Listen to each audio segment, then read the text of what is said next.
Develop these 5 abilities as part of your personal development quest. I call them the 5 abilities.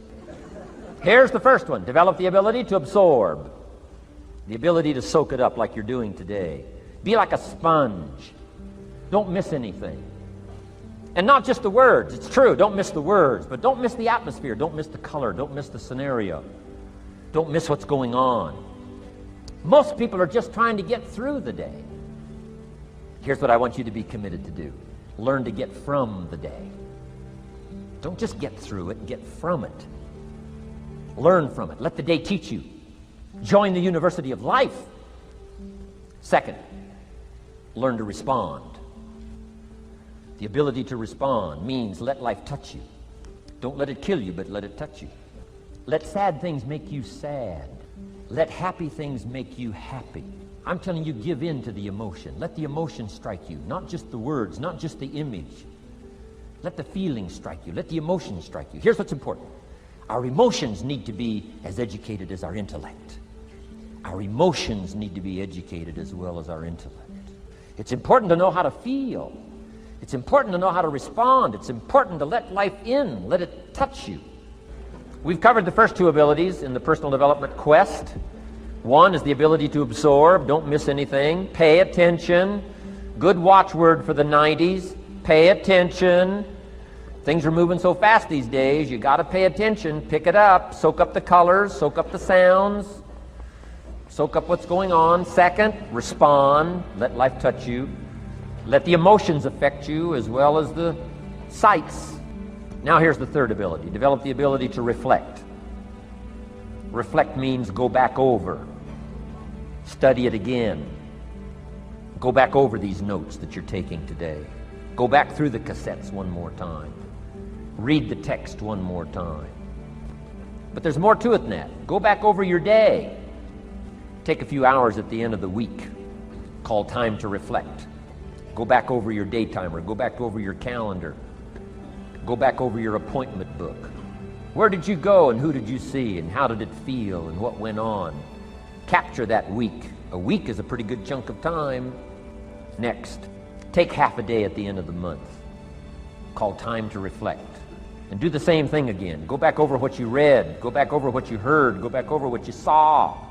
Go back over the feelings to capture it so that it serves you. Next, take a weekend at the end of the year to establish this year now firmly in your consciousness, firmly in your experience bank, so that you've got it, so that it never disappears. Good ability to acquire, the ability to reflect. Go back over. Remember. Remember. Remember. It's so valuable to be able to remember the thought, remember the idea, remember the experience, remember the occasion, remember the day, remember the weather, remember the emotion, remember the complexity, remember the highs, remember the lows. So valuable at the end of the day. Lock that day in. Lock the month in. Lock the week in. Lock the year in. Old Testament says a unique scenario unfolded according to the law, and that was they worked 9 years, and the 10th year was a sabbatical. The 10th year, work 9, take the 10th year, and not just to relax, not just to replenish, not maybe just to get physically in shape. Change of pace, we call it in the modern society, but not just for that. I'm sure that in ancient days, that sabbatical was to go over the last 9 years, what went right and what went wrong, and what worked well and what didn't work well. And how did you grow, and how did you learn, and how did you change, and what have you got now after 9 years that you didn't have at the beginning of the 9 years? See, that's so valuable, a sabbatical, some time. There's also something to be said for solitude when you reflect. Sometimes you can reflect with somebody. Husband and wife reflect on the past year, right? Parents reflect with their children on the past year. How did we do it, and how didn't we do it, and how could we improve? Colleagues can reflect with each other. But now here's one of the most important. You got to learn to reflect with yourself. There's something to be said for solitude. There's something to be said for taking those occasions to shut out the world and shut out everything else for a while, Now here's why it's important to reflect. To make the past more valuable to serve you for the future. Here's what's really powerful, learning to gather up the past and invest it in the future. Gather up today and invest it in tomorrow. Gather up this week and invest it in the next week. Gather up this year and invest it in the next year. See, that's so powerful, rather than just hanging on one more year, hanging in there, seeing what's going to happen. Learn, study. This is part of the personal development quest, becoming better than you are, more valuable than you are, not just in terms of economics, in terms of motherhood, in terms of fatherhood, in terms of being a better brother, a better colleague, making a better contribution to the family, to society, to the community, to the church, to the office, to the commitment, to the partnership. Doesn't matter what it is that has value. Work on yourself, then you bring more value to the partnership, to the marriage, to the franchise, to the corporation, to the enterprise, to the community, to the nation. Self-development, personal development. The best contribution you can make to someone else is self-development, not self-sacrifice. Self-sacrifice only earns contempt. Self-development earns respect. Here's number 4, develop the ability to act. Take action.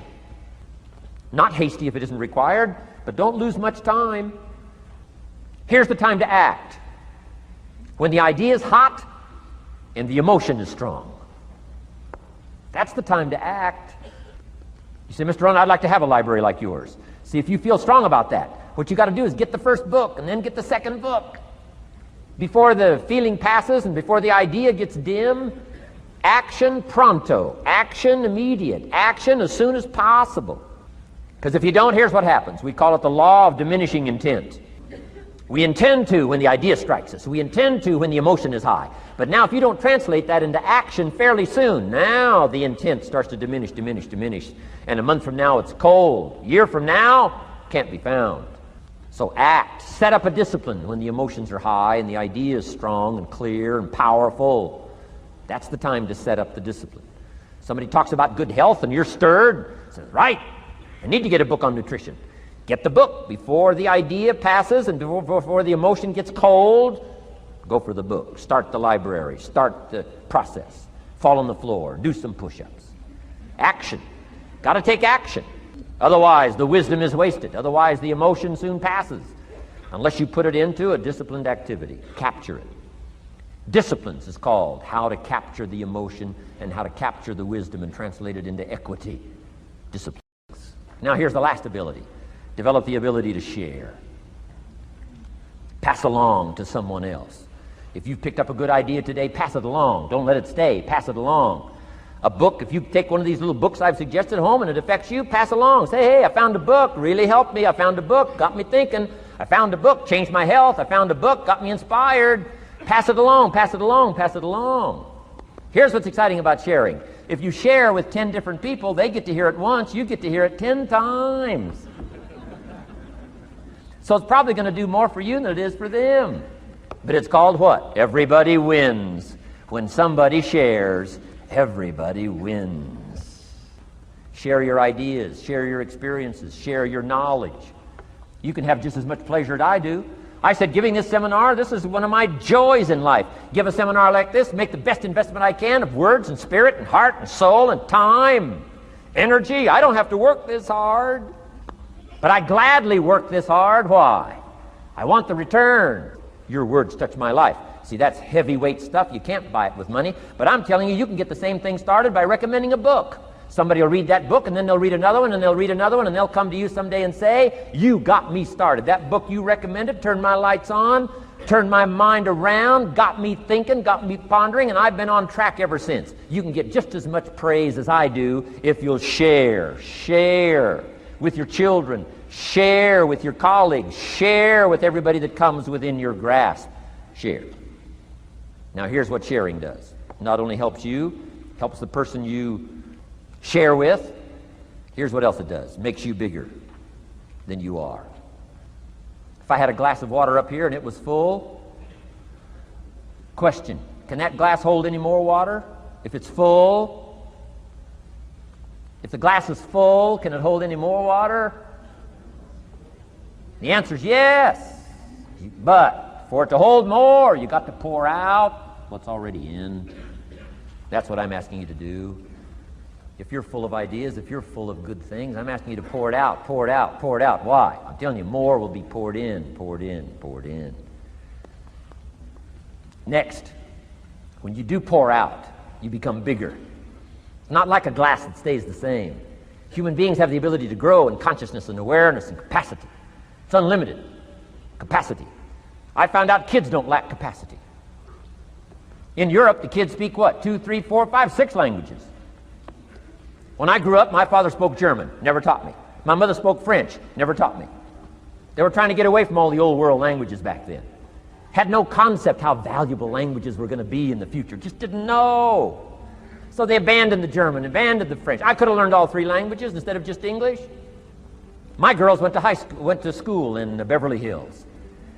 They've turned that around. In first grade now in Beverly Hills school system, they offer 3 languages besides English. French and German, Spanish. Why? Because kids can learn 2 languages just as easy as 1. Question, how many languages can a child learn? Here's how many. As many as you'll take the time to teach them. They do not lack capacity. They only lack teachers. And I'm telling you the same thing is with you. You don't lack capacity. But here's how you expand your capacity. And that is to share what you've got. Now you get bigger. Share some more, now you get bigger. I'm here for a very self-interest reason. If I share with you, my consciousness grows. If I share with you, I get to hear this again. Somebody asked me not long ago, said, Mr. Rohn, how are you doing with all this stuff? You get on everybody's case pretty hard. How are you doing with all this stuff you teach? I said, well, best I can share with you is this. Listen to me very carefully, but don't watch me too close. This stuff's easier to lecture on than it is to do. I understand that. I'm working on it just like you. But hey, pour out what you've got so that your capacity grows. Now, why should you want your capacity to grow? Very self-interest reason. Here it is. To hold more of the next experience.